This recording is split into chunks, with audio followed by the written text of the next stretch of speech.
YT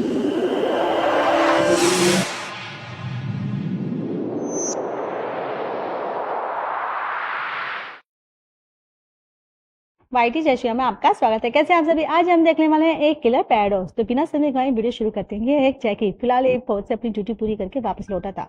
ये बेरोजगार है। ये मिडिल क्लास फैमिली से बिलोंग करता था। इसका सपना कनाडा जाने का है, लेकिन इसके पापा इसके अकाउंट में इसके लिए पैसे जोड़ रहे होते हैं ताकि शादी के बाद वह खुद का घर ले सके। ये फैमिली की फालतू के काम करने की सलाह से तंग आ चुका था, इसलिए ये अपने घर से थोड़ा दूर रहने पर ही एक रूम ले लेता है। अपने रूम को सुंदर बनाने के लिए ये एक तस्वीर मंगाता है, लेकिन उसको दीवार पर टांगने के लिए उसको कीलें ठोकनी होती है और कीलें ठोकने के लिए उसको चाहिए थी हथौड़ी, जो उसके पास नहीं थी। फिर ये अपने काम पर जाता है। जी हाँ दोस्तों, इसे एक स्टोर रूम में नौकरी मिल गई थी। रात को इसके स्टोर में दो शराबी आते हैं। एक बाहर ही बैठ जाता है और दूसरा जैकी इसे सिगरेट का पैकेट मांगता है, लेकिन वो उसे कम पैसे देकर कहता है कि मुझे एक बोतल बियर और चखना चाहिए, मैं बाहर बैठा हूँ। फिर जैकी बाहर जाता है और कहता है कि पहले पहले पूरे पैसे दीजिए, उसके बाद ही मैं आपको सामान दूंगा। जब वह पहला आदमी को उससे गर्म हो जाता है कि नहीं तेरे को नहीं देगा, तो फिर दूसरा आदमी साथ लेकर जाता है कि मैं इसकी बात का बुरा मत मानो, तुम्हें मेरे साथ चलो, मैं तुम्हें पैसे दूंगा। सामान लेने के बाद वह जैकी को पैसे देता है और अपने दोस्त को कहता है कि यहाँ पर सिगरेट नहीं पी सकते, तो मेरे साथ बाहर चलो। फिर बियर फिनिश करके वो दोनों शराबी वहां से चले जाते हैं। तभी थोड़ी देर में वहां पर स्टोर का मालिक आता है और जैकी को घर जाने के लिए कहता है। फिर जैकी अपने बॉस से एक दिन के लिए हथौड़ी ले जाने की परमिशन मांगता है ताकि अपने घर की दीवार पर पेंटिंग के लिए कील ठोक सके। जब जैकी अपने घर पर जाने लगता है तो देखता है उसमें से एक पहले रास्ते में शराबी गिरा पड़ा था। फिर वो उसके दूसरे शराबी को आवाज लगाता है कि और कहता है कि आपका दोस्त पीछे सड़क पर ही सो रहा है। तो वो शराबी कहता है कि सो रहा है तो सोने दो उसे और तुम अपने घर जाओ। फिर जब वो शराबी जाने लगता है तो जैकी उसकी पीठ पीछे उसे मुक्का दिखाता है। फिर वो शराबी पलट कर उस जैकी के मुंह पर जोरदार थप्पड़ देता है। फिर वो जैकी को पीटने लगता है और कहता है कि तुझे एक बार भी समझ नहीं आती, मैंने तुझे कहा ना तू घर जाओ, मेरा पीछा क्यों कर रहा है। वो मार खाता है। इस समय जैकी को अपना स्कूल टाइम याद आ जाता है। जब वो स्कूल में था तो बच्चे भी उसे ऐसे ही पिटा करते थे। फिर जैकी अपने बैग से हैमर निकालता है जो वो अपने घर की दीवार पर कील ठोकने के लिए लेकर आया था। वो उसे हैमर से शराबी का मुंह सर फोड़ देता है। तभी वहां पर बारिश होने लगती है। बारिश के पानी की वजह से गिरने से शराबी होश में आ जाता है और उठकर चलने लगता है, लेकिन दुकानदार के शटर से टकरा कर फिर से नीचे गिर जाता है। अब जैकी की भी फट गई थी और तभी वहां पर एक अंधी औरत आती है जो अपने कुत्ते के साथ थी और उसका कुत्ता उसे लाश के साथ जाते हुए ये देख कर जैकी और भी ज्यादा डर जाता है। लेकिन वो औरत कुछ भी नहीं समझती और अपनी डॉगी को कहती कि सड़क पर पड़ी हुई चीज कुछ भी नहीं खाते, चलो घर चलो। उसके जाते ही जैकी अपना बैग उठाता है और वहां से रफू चक्कर हो जाता है। वहां से भागकर वह सीधा अपने घर जाता है और कपड़े पहनकर ही नहाने लगता है ताकि जो उस पर खून की छींटें लगी हैं वो साफ हो जाए। नहाते नहाते वो लड़का उसको वही शराबी दिखने लगता है और वो शराबी उसको कहता है कि तुमने मुझे क्यों मारा, तुमने मुझे क्यों मारा। उसको कहता है कि मेरे घर पर मेरी बूढ़ी माँ और मेरे 3 बच्चे मेरा इंतजार करें, मैं हर रोज मजदूरी करके उन चारों का पेट पालता हूँ, अब उनको खाना कौन खिलाएगा। अगर तुम चुपचाप वहां से चले जाते तो तुम्हारा क्या बिगड़ जाता। तब यहाँ पर पुलिस आ जाती है और उसे पकड़ कर ले जाने लगती है। उसे पुलिस की हिरासत में देखकर उसकी माँ बेहोश हो जाती है, लेकिन ये तो सिर्फ उसका सपना था। फिर वह रात को पड़ा पड़ा सोचता है कि पता नहीं अब तक पुलिस क्यों नहीं आई है। फिर उसे याद आता है कि जल्दबाजी में उसने हैमर वहीं पर छोड़ दिया था, रात को उसने कितनी बड़ी गलती कर दी थी। फिर सुबह मौका वारदात पर वहां पर पुलिस भी आ जाती है उस जगह की और वहां पर पड़े सामान की अच्छे से छानबीन करती है। शराबी के पास से एक पॉलिथीन था जिसके ऊपर उस स्टोर का नाम लिखा था जहाँ जैकी काम किया करता था। फिर डैनी नाम का एक डिटेक्टिव उस स्टोर में जाता है और वहां से अपने लिए सिगरेट का पैकेट खरीदता है। फिर वो स्टोर के पास जाकर बाहर जाकर बैठ जाता है। तभी वहां पर चंटू बंटू नाम के दो लेके वो आते हैं और फिर चंटू नाम का लड़का डैनी से लाइटर मांगता है, लेकिन डैनी कहता है मैं सिगरेट नहीं पीता। तभी चंटू डैनी के साथ बदतमीजी करने लगता है। फिर जैसे ही डैनी का साथी बाहर आता है तो डैनी कहता है इन दोनों को गाड़ी में डालो, इनकी क्लास लेनी पड़ेगी। फिर पुलिस स्टेशन में उनके पास पार्क नाम का पुलिस वाला आता है जो कि बहुत ही शरीफ था। वह उन दोनों लड़कों को समझाता है ताकि आइंदा वह किसी के साथ भी बदतमीजी से पेश ना आए। डैनी उस समय उस स्टोर के सीसीटीवी फुटेज चेक कर रहा था। तभी सामने बैठा उसका साथी अपने दोस्त को बताता है कि वहां पर 2 लाशें थी, ऐसा लगता है कि वो दोनों आपस में ही लड़कर मर गए। फिर दोबारा उस मार्केट में जाता है और जहाँ पर जाकर पूछता है कि वह लड़का जो सीसीटीवी फुटेज में था वो कहाँ है, मरने वाले ने मरने से पहले उससे कुछ सामान लिया था। इतने में वहां पर जैकी भी आ जाता है। उसका साथी कहता है कि किसी का खून हो गया, सर पूछताछ करने आए हैं। फिर डैनी उसे लेकर बाहर जाकर बैठ जाते हैं। जैकी पूछता है क्या हम यहीं पर बात करने वाले हैं। डैनी कहता है नहीं, पुलिस स्टेशन चलना है क्या, चाहते हो क्या, बोलो ये बताओ। नहीं नहीं, मैं तो मजाक कर रहा था, कल तुमने जो मुक्का दिखा रहा था उसने तुम्हारी इज्जत का फालूदा किया, इसलिए तुमने उसे मारा ना। जैकी बात सुनकर डर जाता है। डैनी कहता है कि मजाक कर रहा था यार, तो मुझे ये बताओ, करीब 2 घंटे तक वो यहाँ पर बैठे रहे, क्या बातें कर रहे थे? तो जैकी कहता है वो अपनी फैमिली के बारे में बातें कर रहे थे कि उनको दिन भर क्या क्या झेलना पड़ता है। बातें बताते बताते जैकी इतना डर जाता है कि वो सब कुछ सच सच बताने ही वाला होता है कि तभी वहाँ पर डैनी का साथी आ जाता है। वो बताता है कि सर, गुड न्यूज़ है, फोरेंसिक की रिपोर्ट आ गई, वे दोनों दोस्त आपस में ही लड़कर मर गए थे। हमको एक गवाह भी मिल गया जिसने उन दोनों को लड़ते हुए देखा था। उन दोनों के हाथों में ईंटें थी जिससे उन दोनों ने एक दूसरे को मारा होगा। फिर पुलिस स्टेशन में उनमें से एक शराबी की पत्नी को बुलाया जाता है। वह पत्नी बताती है कि मेरे पति सारा दिन शराब के नशे में रहता था, लेकिन उसका दोस्त मेरा और मेरे बच्चे का ख्याल रखता था। मैं अपने पति को तलाक देकर उसके दोस्त से शादी करने वाली थी। फिर बाहर आकर डैनी अपने साथियों को बताता है कि मुझे अब भी नहीं लगता कि उन दोनों ने एक दूसरे को मारा है, क्योंकि ईंट के ऊपर कोई भी खून का निशान नहीं था। तभी रात को जैकी का दोस्त जियोंग उससे मिलने आता है। वो पूछता है, तुम मेरा फोन क्यों नहीं उठा रहे हो? जैकी कहता है, मेरा फोन खराब हो गया। जंग बताता है कि आज जब मैं कॉलेज से बाहर आ रहा था ना, तो एक पुलिस वाला मुझसे तेरे बारे में सवाल जवाब कर रहा था। उसके सवालों से मुझे ऐसा लग रहा था जैसे वो मर्डर तूने ही किया हो। अब कुछ दिन और बीत जाते हैं। तभी वह शरीफ पुलिस वाला भाग कर डैनी के पास आ जाता है और बताता है कि उस दिन जो हमें 2 लोगों की लाश मिली थी ना, उनमें से एक अपनी नकली पहचान बनाकर रह रहा था। उसके डीएनए की रिपोर्ट आई है तो हमें पता चला कि वह सीरियल किलर था जो 2009 में गायब था। उसका नाम च्योंगवम था। जैकी भी ये न्यूज सब टीवी पर सुनता है तो हैरान हो जाता है, क्योंकि अगर उस दिन जैकी के हाथ हथौड़ा ना लगता तो वह किलर जैकी को मार ही डालता। कहते हैं ना, कर्मा लौट कर आता है, इसलिए उस किलर को भी अपने किए की सजा मिल गई थी। लास्ट में हम उस अंधी औरत को देखते हैं जो कत्ल की रात जैकी के पास से गुजरी थी। फिलहाल वह अपने कुत्ते के साथ खेल रही थी और वह हैमर जिससे है जैकी ने उस कातिल को मारा था वह उसके ही घर में पड़ा था। अब नेक्स्ट एपिसोड में देखते हैं ये हैमर यहाँ पर कैसे आया। सेकेंड एपिसोड की शुरुआत में हम देखते हैं कि जैकी के पीछे उस अंधी औरत का कुत्ता भाग रहा था। तभी जैकी को अपने रूम के अंदर होश आता है और उसके ऊपर खून के कुछ छींटे भी पड़े हुए थे। ये सब कैसे हुआ ये आपको थोड़ी देर में पता चल जाएगा। फिर जैकी अपनी मॉम से मिलने जाता है। उसकी मॉम उसे चर्च ले जाती है। चर्च में उसकी माँ उसे कहती है, तुम्हें पता है ना, जहाँ तुम काम करते हो वहाँ किसी का मर्डर हो गया था, लेकिन जो भी कुछ हुआ अच्छा ही हुआ। उस जैसे आदमी के साथ यही होना चाहिए था। ऊपर वाले के लाठी में आवाज नहीं आती। फिर चर्च के बाद वह अपने लिए एक नया फोन ले लेता है जाता है कि उसके बाद पुराना जो फोन था उस रात झगड़े में टूट गया था।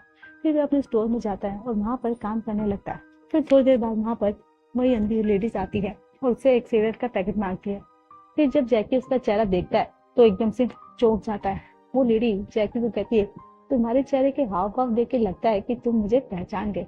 तुम्हें लगा होगा कि मैं अंधी औरत हूँ। नहीं, मैं अंधी नहीं हूँ। मैंने उस रात खून होते हुए देख लिया था।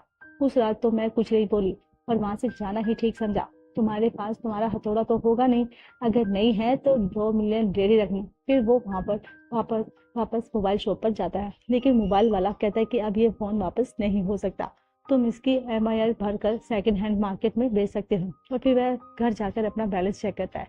उसके अकाउंट में 1,92,370 वन थे। पर वह अपने पास बॉस के पास जाता है और उनसे कुछ पैसे एडवांस मांगता है। उनका बॉस कहता है, देखो मेरे भी कुछ उसूल है जिनको मैं हमेशा फॉलो करता हूँ। उनमें से एक ये है कि मैं किसी को भी पैसे उधार नहीं देता। लेकिन फिर उसके बॉस को उस पर रहम आ जाता है और वो उसके अकाउंट में 5 लाख दे देते हैं। फिर वो अपनी मॉम के घर जाता है और वहां से उस बैंक के पासबुक और चेकबुक लेकर आता है जिस बैंक में उसके पापा उसके लिए पैसे जोड़ रहे होते हैं। फिर वो बैंक में जाकर उन सभी को कैश करवाता है। उसके बाद में अपने काम पर चला जाता है। थोड़ी देर बाद वहाँ पर उसका बॉस आता है, पूछता है कि तुम बैग लटकाए कहाँ घूम रहे हो? जैकी कहता है, सर ऐसे ही। फिर उसका बॉस कहता है कि बाहर एक अजीब सी लड़की घूम रही है जिसने काला चश्मा पहना है, वो मुझे लगा वो मुझे ही घूर रही है। फिर जैकी भाग कर बाहर जाता है तो आसपास देखने लगता है, लेकिन वो लड़की उसको वहां नहीं दिखती। बाहर टेबल पर सिगरेट की खाली डिब्बी पड़ी थी। उसमें मिलती ही जैसे उसने उठाया उसमें लिखा होता एड्रेस, कल 12 बजे आने का बोला था। और फिर नेक्स्ट डे जैकी उस अंधी लड़की से मिलने के लिए पहुंच जाता है। फिर वो जैकी को एक पेपर का कप में कॉफी लाकर देती है। मुझे पूछती है, क्या तुमने दूसरे आदमी को भी मारा है? लेकिन जैकी कहता है नहीं, मैंने नहीं मारा। फिर जैकी उसे पैसे गिनवाने से लगता है, तुमने एक आदमी का खून किया है, इतने सस्ते में बच जाओगे, ये तुमने कैसे सोच लिया? फिर वो उसे उसका हथौड़ा दिखाती है जिसको प्लास्टिक से रैप किया होता ताकि उस पर लगे हुए फिंगर प्रिंट मिट ना जाए। फिर लड़की कहती है कि जब तक मुझे पैसे देते रहोगे ये राज मेरे पास ही रहेगा। फिर वह बताती है कि मेरे कुत्ते को सड़क पर से चीजें उठाकर लाना बहुत पसंद होता है। उस रात वही उसे थोड़े को उठाकर ले आया था। देखा जाए तो हम दोनों की किस्मत ने मिलाया है। अब हर महीने 2 मिलियन के नाम से जैकी की तो फट जाती है। फिर वह अचानक से उसके हाथ से हथौड़ा छीन लेता है और कहता है कि जब मैंने पैसे दे दिए हैं तो हथौड़ा तो मैं लेके जा ही सकता हूँ, और मैं हथौड़ा आपको दूंगा भी नहीं। आपको जब पूरे पैसे दे चुके हैं तो हथौड़े की आपको जरूरत नहीं है। इस बात के बारे में तुम्हारे घर पर पता चला तो तुम्हारी माँ जीते जी मर जाएगी, तुम्हारी बहन का रिश्ता भी टूट जाएगा, चर्च में भी तुम्हारी माँ की बात बहुत बेइज्जती होगी। यह बात सुनकर जैकी वापस आ जाता है। वो लेडी कहती है कि हथौड़ा ले जाने से तुम्हारे लिए प्रॉब्लम और भी बढ़ जाएगी। अब तक तो तुम्हारा डीएनए मेरे पूरे घर में फैल गया होगा, फिर मेरी गवाही पर फॉरेंसिक टीम सच तक पहुंच जाएगी। अगर तुम ये बात भी साबित कर दोगे कि तुमने अपने बचाव में उसको मारा तो भी कम से कम तुम्हें 15 साल की सजा तो होगी। ये सुनते ही तुम्हारे खिलाफ कुछ ना कुछ बोलकर मदद कर रही हूँ। अब तुम ये बताओ, तुम्हें मदद चाहिए या नहीं? जैकी कहता है चाहिए। तभी जैकी को महसूस होता है कि ये इस तरह तो ये लेडी उसको अपना कुत्ता बनाकर रखेगी, उस पर हुक्म चलाएगी और अपनी सारी बातें बनवाएगी, और ये जैकी को हरगिज गवारा नहीं था। इसलिए वह उसे हथौड़ी से उसका भी काम तमाम कर देता है। फिर वह अपने सारे रुपए इकट्ठे करता है और अपना हथौड़ा लेकर वहां से भाग जाता है। फिर वह वहां से इतना तेज भागता है कि कोई उसका पीछा ना कर सके, लेकिन जगह जगह पे खून के निशान छोड़ जाता है। और तभी उस औरत का प्यारा कुत्ता भागकर उसके पास जाता है और उसका खून चाटने लगता है।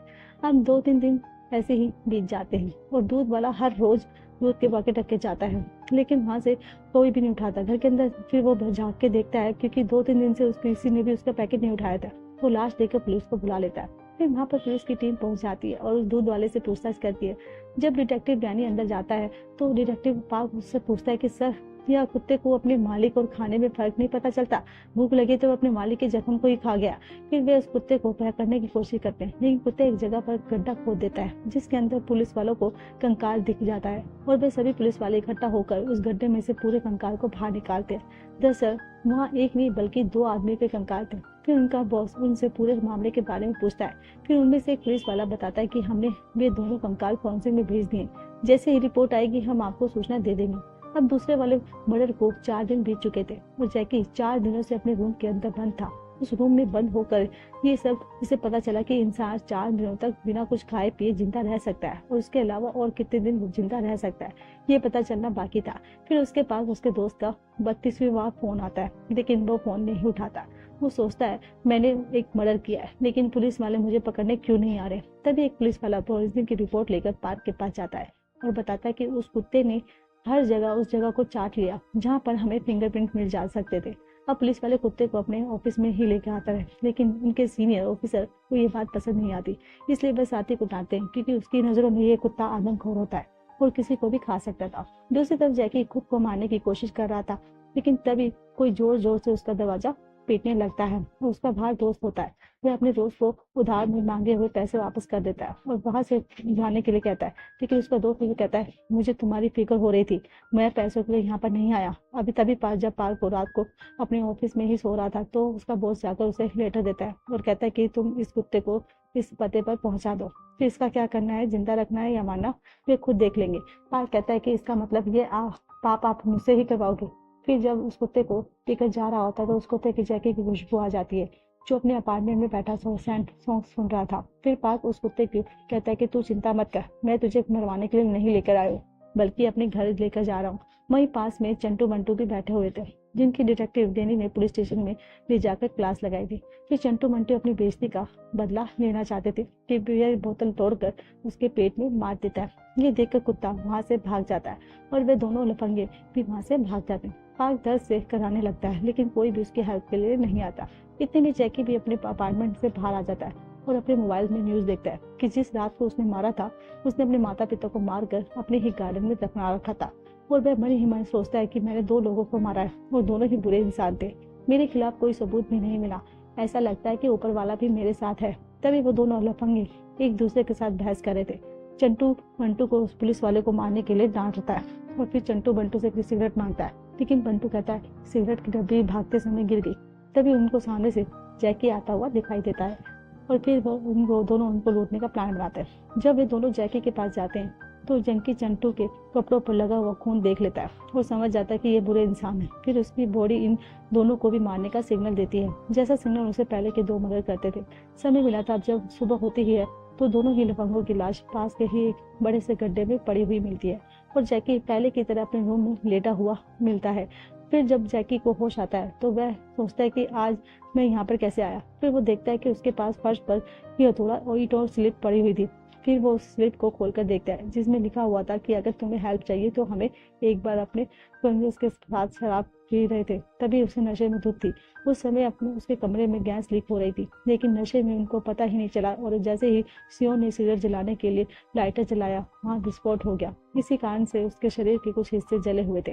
फिर यही तरीका उसने अपने माँ बाप को मारने के लिए अपनाया था, क्योंकि उसने अपने माँ बाप के नाम से 8 अलग अलग लाइफ इंश्योरेंस पॉलिसी ले रखी थी, लेकिन गैस की बदबू के कारण उसकी माँ की आंख खुल जाती है। फिर वह बाहर आकर अपनी बेटी से पूछती है, गैस की बदबू क्यों आ रही है? ये सियोन कहती है कि माँ, क्या माँ, आपने मेरा सारा प्लान चौपट कर दिया। फिर वह एक बड़ा सा छुरा लेती है और अपने माँ बाप को मारकर घर के ही गार्डन में दफना देती है। आपने सुना तो होगा, जैसा करोगे वैसा भरोगे। तो सियोन के साथ ही बिल्कुल वैसा ही हुआ जैसा उसने अपने माँ बाप के साथ किया था। अब कहानी प्रेजेंट में आती है। डिटेक्टिव डैनी और उसका साथी दोनों सियोन की कजिन से मिलने जाते हैं। डैनी उसे कहता है कि हम आपकी कजिन सियोन के बारे में जानना चाहते हैं। सियोन की कजिन बताती है कि वो बहुत ही घमंडी और बहुत ही गंदी लड़की थी, जो दूसरों को दर्द देने में बहुत उसे मजा आता था। अब कुछ दिन बाद अब पार्क ठीक हो जाता है और वो अपने ऑफिस में जाता है। फिर सब लोग उसका स्वागत करते हैं। पार्क कहता है, मुझे तो विश्वास ही नहीं होता कि कोई मुझ जैसे बंदे को भी मारना चाहेगा। जब उसने मेरे पेट में कांच की बोतल मारी तो मैंने उसे पकड़ना चाहा, लेकिन पेट से खून की बाढ़ आने लगी और मैं तो उसको देखकर बेहोश ही हो गया था। लेकिन उसको किसने मारा उसको पता चला। फिर उसको बॉस उसे कहता है कि तुम्हें किसी दोनों को किसने मारा हमें कुछ पता नहीं चला, लेकिन तुम्हें अभी रेस्ट करना चाहिए। ऐसा करो, तुम कुछ दिनों की छुट्टी ले लो। लेकिन पार्क कहता है कि सर, अगर मैं घर पर रहूंगा तो और ज्यादा बीमार हो जाऊंगा। नेक्स्ट डे जब डैनी अपने साथ के बंटू के फ्यूनल में जाता है तो उसकी माँ उसके कान के नीचे एक थप्पड़ देती है और कहती है, आज तक मेरे बेटे ने एक मच्छर भी नहीं मारा और तुम लोग उसके ऊपर इतना बड़ा इल्जाम लगा रहे हो। तुम जाकर उसके कातिल को ढूंढो। फिर डैनी बाहर जाकर अपनी गाड़ी में बैठ जाता है। डैनी का साथी कहता है, सर, उस औरत ने अपना बेटा खोया, आपको थोड़ी नरमी से दिखानी चाहिए थी, ऐसा नहीं कहना चाहिए था। और ऐसा अभी जवान बेटा खोने का दर्द क्या होता है उसके बाद से पूछो। तो मुझे पता था। मत तुम अपना काम करो, मुझे मत सिखाओ।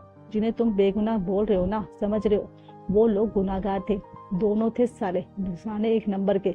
चंटू और बंटू ने सियोम नाम की एक लड़की को अपने प्यार के जाल में फंसाया था, तुम्हें नहीं पता। फिर स्कूल की छुट्टी के बाद उन दोनों ने सियोम के साथ गलत काम किया था और उसे मारने के लिए वहीं पर छोड़ दिया था। वो तो उसकी किस्मत अच्छी थी, वहाँ कोई आ गया था और हॉस्पिटल ले गया था, लेकिन वह लड़की उस हादसे को भुला नहीं पाई थी। फिर ठीक 1 महीने बाद उसने खुदकुशी कर ली थी। फिर उसके फ्यूनल वाले दिन एक औरत वहाँ पर आकर उसके घर वालों के साथ हंगामा करने लगी। ये वही औरत थी लेकिन इसका बेटा आसानी से छूट गया, क्योंकि उस समय वो माइनर था। उसके बाद भी वो दोनों लड़के मारपीट, चोरी शिकारी के जैसे काम करते रहे। उस लड़की के बाप की नजरों में वो दोनों गुनहगार थी। अगर वो मेरी बेटी के साथ ऐसा करता तो मैं उन्हें कब का मार चुका होता। फिर डैनी दोबारा से स्टोर में जाता है और सियोन की फोटो दिखाकर पूछता है कि क्या ये लड़की यहाँ पर आई थी। उन्हें बताता है कि मैंने इसे देखा था, पर ये स्टोर के बाहर भी घूम रही थी। फिर वो जैकी के बारे में पूछता है। उन्हें बताता है कि उसने मेरी पीठ में छुरा घोंपा है। वो मुझसे 1 महीने का एडवांस लेकर गया और वापस ही नहीं आया। जब वो लड़की प्यार पर वहां पर बाहर आई थी तो उसने जैकी ने भी देखा था। दूसरी तरफ जैकी उस लिस्ट में लिखे हुए गेट नंबर पर मैसेज करता है। दूसरी तरफ से मैसेज आता है, nice to meet you mister Jackie. अपना नाम पढ़कर जैकी डर जाता है। फिर नेक्स्ट डे डैनी का साथी सियोम के बाप के पास जाता है। उसका बाप बताता है कि मेरी बेटी बहुत ही भोली थी, वह उसका सबब भला करती थी सभी उसका, लेकिन पता नहीं क्यों आसानी से किसी की भी बातों में आ जाती थी। चंगू मंगू ने मेरी बेटी के साथ गलत काम किया था, इसलिए मैंने ही उन दोनों को खत्म कर दिया था। लेकिन दूसरी तरफ जैकी भी परेशान था, इसलिए बस पुलिस स्टेशन फोन करके कहता है कि मुझे सरेंडर करना है। पुलिस वाला कहता है कि नेकी और पूछ आ जाओ पुलिस स्टेशन। फिर वो ईंट और हथौड़ा अपने बैग में रखता है और घर से निकल पड़ता है। दूसरी तरफ डैनी जब पुलिस स्टेशन जाता है तो देखता है कि उसका साथी और उसका बॉस श्याम के पिता को बयान ले रहे थे। श्याम का पिता बताता है कि उन दोनों ने खूब शराब पी रखी थी और इसलिए मैंने मौके का फायदा उठाया और उन दोनों को मार दिया। फिर कुछ देर के बाद डैनी श्याम के पिता के पास जाता है और उन्हें एक पेपर पर साइन करने को कहता है। फिर उसको साइन करता हुआ देखकर डैनी कहता है, आप इल्जाम अपने सर पर क्यों ले रहे हो? मैं जानता हूँ आपने उन लड़कों को नहीं मारा, क्योंकि मारने वाला राइट हैंडेड था और आप लेफ्ट हैंड थे। तभी उनका बॉस वहाँ पर आ जाता है और उसे बाहर आने को कहता है। बाहर लेकर जाकर बॉस पूछता है, तुम ये सब करके क्या साबित करना चाहते हो? हमारे पास उसके स्टेटमेंट है उसने अपना गुनाह कबूल किया है। डैनी कहता है कि वह कुछ भी कहेगा तो हम मान थोड़ी लेंगे, जब तक हमें कोई ठोस सबूत नहीं मिल जाता तो हम पूछताछ जारी रखेंगे, क्योंकि हमारे डिपार्टमेंट की इज्जत का सवाल है। फिर उसका बॉस चला जाता है। तभी डैनी का साथी बताता है कि उस औरत को बता दिया था कि आपके बेटे का कातिल कौन है। डैनी पूछता है कि श्याओ के फादर वहाँ कहाँ है। जेम्स बताता है कि हमने उनको घर भेज दिया है। श्याओ के पापा अपने घर जाते हैं समय उस रात की घटना को याद कर रहे थे, लेकिन तभी बंटू की माँ तेज रफ्तार में गाड़ी चलाकर आती है और श्याओ के पापा को उड़ा देती है। फिर वहाँ पर डैनी और उसका साथी भी आ जाते हैं। डैनी को पता चलता है कि ऐसा ही होने वाला था। फिर रात को जैकी अपने बचे हुए पैसे अपने अकाउंट में जमा कर देता है। फिर वैसे ही जैसे ही बैंक से बाहर निकलता है तो बाइक सवार उसका बैग छीन कर ले जाते हैं। गिरने के कारण जैकी को काफी चोट आ जाती है। फिर दूर कहीं पर जाकर वो उसका बैग चेक करते हैं, लेकिन बैग में से पैसे नहीं थे। फिर वो उसे बैग को पानी में फेंक देते हैं।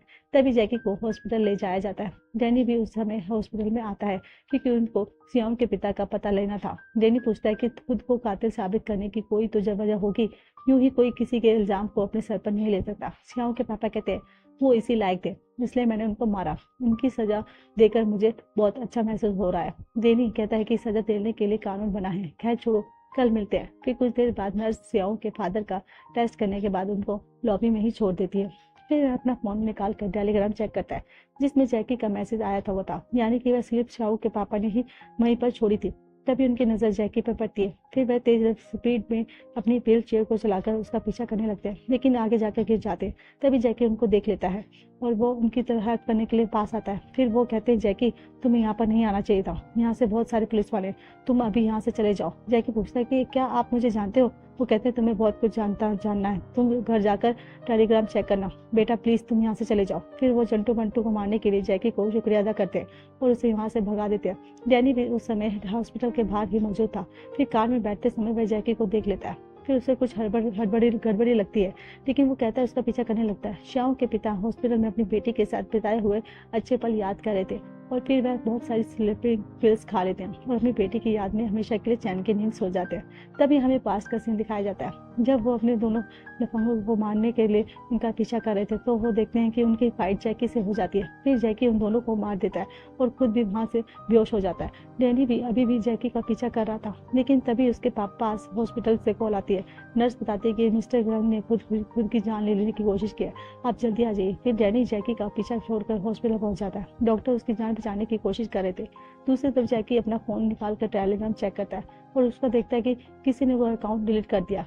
फिर जैकी को याद आता है कि जिस दिन उसने चंटू मंटू को मारा उस रात मुझे 2 आदमियों ने घर छोड़ा था, उनमें से एक मिस्टर कांग थे, लेकिन उसने उसे दूसरे कॉल वाले का पता नहीं था। और अब 3rd एपिसोड के लास्ट में हम देखते हैं जैकी की माँ और बहन उसके अपार्टमेंट का दरवाजा खटकाती हैं, लेकिन जब तक कोई दरवाजा नहीं खोलता तो वो रिसेप्शनिस्ट के रूम से दरवाजा खुलवाता है। रूम की हालत देखकर जैकी की माँ कहती है कि भगवान, क्या मेरा बेटा इसी जगह पर रहता है। तभी उसे वहां पर एक लेटर मिलता है। अब इस लेटर में क्या लिखा था आपको नेक्स्ट एपिसोड में पता चलेगा। अब 4th एपिसोड में हम देखते हैं कि एक बिजनेसमैन होटल में पार्टी करके बाहर आता है। फिर जब वो अपनी कार के पास जाता है तो अंधेरे में एक आदमी को खड़े देखता है। फिर वो अपना ड्राइवर समझ कर कहता है जल्दी आ जाओ, हम लेट हो रहे हैं। उस आदमी ने ओनली फॉर हीरोज नाम की जैकेट पहनी थी, तो इसी पर वही नाम था जिस नाम से जैकी को एक मैसेज आता है। फिर वो कार स्टार्ट करके कार को वहां से ले जाता है, लेकिन तभी उस बिजनेसमैन के पास उसके ड्राइवर का फोन आता है। वो कहता है सर मैं पार्किंग में लॉन में खड़ा हूँ, आप मुझे छोड़कर कहाँ चले गए। फिर वो झाँकता है और कहता है कि तुम मुझे कहाँ ले जा रहे हो। फिर वो जो भी कार उस कार का ड्राइवर कर रहा था वो उसे बिजनेसमैन को शॉक देकर बेहोश कर देता है। फिर अगले दिन हम उस बिजनेसमैन की लाश नदी में पाई जाती है। तभी रात को डिटेक्टिव स्टोर में जाती है और जैकी के बारे में पूछती है, लेकिन ओनर बताता है कि 4 महीने हो गए वो नौकरी छोड़कर चला गया। दोस्तों जैकी पता नहीं कहाँ चला गया था, लेकिन उसकी फैमिली ने उसका सारा कर्जा उतार दिया था जो भी उसने लोगों से उधार ले रखा था। अब पार्क भी रिटायर हो चुका था, इसलिए वो अपने सामान को लेकर अपने घर जा रहा था। इन 4 महीनों में वहां पर कई कत्ल हुए थे, जिनके लिए स्टेशन में स्पेशल टीम बुलाई गई थी, लेकिन टीम के साथ कुछ भी नहीं लगा था, इसलिए स्पेशल टीम को वापस भेज दिया गया था। तभी डैनी का साथी जेम्स कहता है कि इन लोगों को ये गेम हमें सौंप देने चाहिए, आखिर हमने केस पर इतनी मेहनत जो की है। डैनी कहता है कि ये कौन सा केस काम है, करने आए थे, ये तो बस यहाँ पर काम का दिखावा करने आए थे। तभी वहाँ पर डिटेक्टिव लियोन आ जाती है और वह कहती है, तो आपको ये लगता है कि हम यहाँ पर काम करने का दिखावा कर रहे थे? डियर, मैं आपको एक बात बता दूं, सबूत ना मिलने पर हालातों पर इल्जाम लगाए जाते हैं, जज्बातों पर नहीं। डैनी कहता है, तुम अपनी नाकामयाब का इल्जाम हम पर लगा रही हो ताकि तुम्हारी कॉलर पर कोई दाग ना आ लगे। ये बात सुनकर ली हंसने लग जाती है और कहती है कि हर शुक्रवार रात 10 बजे टीवी पर मेरा प्रोग्राम आता है, उसे देखा करो। अगले सीन में हम जिन नाम के एक शूटर को देखते हैं जिनको गेमिंग के साथ साथ क्राइम के रिकॉर्डिंग बातें करना पसंद था। तभी उसके घर की जेल बेल बजती है और जब वह दरवाजा खोलकर देखता है तो बाहर डिटेक्टिव डेनी को देखकर हैरान हो जाता है। डिटेक्टिव डेनी अपने केस की रिकॉर्डिंग उस मोटू की हेल्प लेने आया था। जिन कहता है कि कितनी अजीब बात है ना, आप लोगों को इस केस में रिकॉर्डिंग एक भी सबूत नहीं मिला। इसे पता चलता है कि पुलिस आजकल काम में ध्यान नहीं दे रही। डेनी कहता है, लेकिन हमने तुमको तो पकड़ लिया ना। तो जिन कहता है कि ये तो बहुत पुरानी बात है, आप मुझे क्यों शर्मिंदा कर रहे हैं? डैनी कहता है, केस पर ध्यान देकर बताओ, तुम्हें क्या समझ में आता है? जिन बताता है कि शुरुआती केस देखकर तो ऐसा लगता है सारे हादसे अनजाने में हुए हैं, लेकिन ये वाला केस देखकर लगता है कि किलर ने जानबूझकर चाकू मारा है। उसने कई बार चाकू से वार किया, जैसे वह धीरे धीरे इस काम में एक्सपर्ट हो गया हो। लेकिन एक बात अजीब भी है, उसने जितने आदमियों को मारा वे सब के सब क्रिमिनल थे। तभी वहां की बेल बजती है क्योंकि वहां डिलीवरी बॉय आ रहा था। फिर जिन ने उसे खाने का सामान लेकर अंदर आ जाता है। तभी जेनी फोन करके अपने साथी को अंदर आने के लिए कहता है। फिर वो जिन को देख कर कहता है कि तुम्हें इन केसों के बारे में इतनी डिटेल्स कैसे मालूम है? अब तो तुम्हें हमारे साथ पुलिस स्टेशन चलना ही होगा। जिन कहता है कि आप अपनी वर्दी का गलत इस्तेमाल करें, आपके पास वारंट नहीं है। फिर जेनी कहता है कि या तो चुपचाप शराफत से हमारे साथ चलो या कुछ सवालों के जवाब देकर वापस आ जाना, फिर वारंट के साथ आऊंगा और अच्छे से तुम्हारी इज्जत कर उतारूंगा। दूसरे ऑप्शन में तुम्हारे खिलौने भी टूट सकते हैं। फिर वे उसे पुलिस स्टेशन लेकर जाकर उसका बयान सुनने के लिए अपने बॉस को बुलाते हैं। उसका बॉस कहता है कि ये सब फालतू बकवास सुनने के लिए मुझे बुलाया था, मैं अब घर जा रहा हूँ और ये इस मोटू को भी इतने जाने दो। फिर रूम से बाहर जाकर डैनी का साथी कहता है, सर इसने बहुत सारी जानकारी नेट से हासिल की थी, इसलिए हम इसको अंदर नहीं कर सकते। फिर डैनी जिन को अपनी कार में बिठाकर घर छोड़ने जाता है। उस समय जिन का मूड ऑफ था। फिर जब डैनी उसे कहता है कि मुझे इस केस से रिलेटेड कोई सुराग नहीं मिल रहा था, तो जिन कहता है कि इससे मेरा क्या लेना देना, पुलिस वाले आप है या मैं? आपका काम मैं फिर कैसे कर सकता हूँ? तुम भी तो एक यूट्यूबर हो ना। वन बात कान खोलकर सुन लो, अगर तुम्हें कुछ भी पता चले तो तुमने मुझे बताया नहीं ना, तो मुझसे बुरा कोई नहीं होगा। फिर जब डैनी रेस्टोरेंट में बैठकर कुछ खा पी रहा होता है, उसकी नजर सियोन के कुत्ते में पड़ती है। फिर वह उसका पीछा करता है। वो देखता है कि वह डॉग इधर से उधर खाने का सामान उठाकर भाग रहा होता है और वो खा भी लेता है, जाकर खाता है। ये देखकर डैनी बहुत दुखी हो जाता है। दूसरी तरफ जिन घर में खिलौनों को चेक कर रहा था क्योंकि डैनी खिलौनों की गर्दन टेढ़ी मेढ़ी करके गया था। तभी उसके घर के फिर से बेल बजती है। बाहर एक डिलीवरी बॉय आया होता। वो जिन के लिए एक टॉफू लेकर आया था। वो डिलीवरी बॉय वो नहीं बल्कि जैकी था। जिन कहता है कि तुम्हें यहाँ पर संभल कर आना चाहिए था, एक पागल डिटेक्टिव हाथ धोकर मेरे पीछे पड़ गया है। फिर जब जैकी नीचे जाता है तो एक डिटेक्टिव उससे पूछताछ करता है कि उस समय डैनी जेम्स के साथ कार में बैठा हुआ था। जेम्स पूछता है कि सर आप इस यूटर के पीछे क्यों पड़े हो? डैनी बताता है कि कई साल पहले मैं एक कातिल के पीछे पड़ा था और ये यूटर उसे बचा रहा था। मुझे शक है कि ये अब भी यहाँ ऐसा ही कुछ कर रहा है। तभी दूसरा डिटेक्टिव कार के अंदर आ जाता है और बताता है कि जिन के घर में एक डिलीवरी बॉय आता है और जो कभी अपना चेहरा नहीं दिखाता। फिर डैनी जैकी को देख लेता है और फिर अपने साथियों को जल्दी से उस डिलीवरी बॉय का पीछा करने के लिए कहता है और खुद भागकर जिन के पास जाने लगता है। जिन के रूम में जाकर वह उसके कंप्यूटर की केबल उखाड़ लेता है और पूछता है कि मर्डर विक्टिम को तू ही जानता है ना? दूसरी तरफ डैनी के साथ ही डिलीवरी बॉय का पीछा कर रहे थे। वे एक रेड लाइट पर रुक जाते हैं। तभी जेम्स कार से नीचे उतरता है और भाग कर डिलीवरी बॉय को पकड़ने की कोशिश करता है, लेकिन डिलीवरी बॉय वहां से चला जाता है। फिर जेम्स काफी दूर तक उसका पीछा करता है और आखिर उसे पकड़ ही लेता है। दूसरी तरफ डैनी जिन को पीट रहा था। जिन कहता है कि आप जो भी कर रहे हैं ये कानून के खिलाफ है। फिर डैनी उसके खिलौने तोड़ने लगता है। तभी वहां पर जेम्स उस डिलीवरी बॉय को लेकर आ जाता है। डैनी पूछता है, ये तुम किसको पकड़ कर लेकर आए हो? मैंने इसे लाने को नहीं कहा था। तभी डैनी के पास उसके बॉस की कॉल आती है। वो कहते हैं कि तू उसको मार क्यों रहे हो? तेरी वीडियो इंटरनेट पर ऑनलाइन चल रही है। अब इससे पहले कि यहाँ पर कोई हंगामा हो तू वहां से फौरन निकल जा। फिर डैनी कंप्यूटर ऑन करके चेक करता है कि उसने कहाँ कहाँ पर कैमरे लगा रखे हैं। तभी वहां से पुलिस वालों की आवाज आती है, दरवाजा खोलो वरना हम दरवाजा तोड़ देंगे। फिर डैनी बैटमैन के पोस्टर के पीछे लगा कैमरा उखाड़ देता है। फिर और जिन को ऐसी नजरों से देखता है कि अब तुझे कौन बचाएगा। फिर जिन एक 360 लेकर उसमें वीडियो बनाने लगता है ये देखकर डैनी को गुस्सा आ जाता है और वह जैसे ही जैसे उसको मारने के लिए आगे बढ़ता है, जेम्स उसे रोक लेता है और तभी डिलीवरी बॉय दरवाजा खोलकर वहां से भाग जाता है। फिर पुलिस वाले अंदर आकर डैनी को पकड़ लेते हैं। अब 4 महीने पहले क्या हुआ था मैं आपको बता देती हूँ। 4 महीने पहले जैकी अपने रूम में अपनी मॉम डैड के लिए एक लेटर छोड़ गया था, जिस पर लिखा था, डियर मॉम डैड, मैं अब तक अपने मकसद में को समझ नहीं पाया हूँ, इसलिए मैं अपनी जिंदगी के खास मकसद को ढूंढने के लिए कनाडा जा रहा हूँ। बिना बताए जाने के लिए मुझे माफ कर देना। फिर जब ये एयरपोर्ट पर बैठा हुआ था तो वह टीवी में न्यूज सुनता है कि जिन 2 लड़कों को उसने खून किया है वह हाई स्कूल के स्कूल समय से ही क्राइम करते थे। ये न्यूज सुनकर थोड़ा खुश हो जाता है। फिर वो नेट पर ओनली फॉर हीरोज लिख कर सर्च करता है, लेकिन इस नाम से उसे कुछ भी नहीं मिलता। फिर वो ट्रेन में बैठकर भूसान के लिए चला जाता है, क्योंकि कनाडा जाने के लिए उसके अकाउंट में बैलेंस कम था।